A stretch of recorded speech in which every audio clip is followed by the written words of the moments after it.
Blogerja e njohur Sara Hoxha ka folur së fundmi për marrëdhënien e bashkëprindërimit me reperin e njohur shqiptar, Ledri Vulën, duke u ndalur tek mënyra se si ata ja dalin të menaxhojnë kujdesin për vajzën e tyre, Poem Blu, edhe pse jetojnë në qytete të ndryshme, ajo në Tiranë, ndërsa ai në Prishtinë.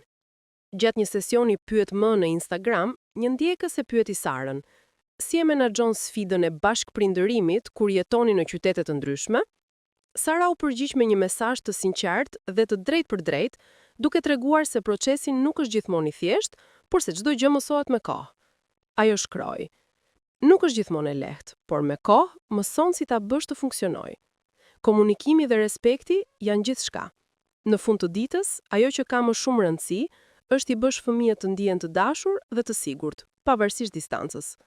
Me këtë përgjigje, Sara Hoxha nënvizoi se pavarësisht ndryshimeve gjeografike dhe angazhimeve të tyre, fokusi kryesor i të dy prindërve mbetet mirëqenia emocionale e vajzës së tyre, Poem Blu. Ky reagim është pritur pozitivisht nga ndjekësit, të cilët kanë vlerësuar tonin e matur, të respektueshëm dhe të fokusuar tek dashuria ndaj fëmijës.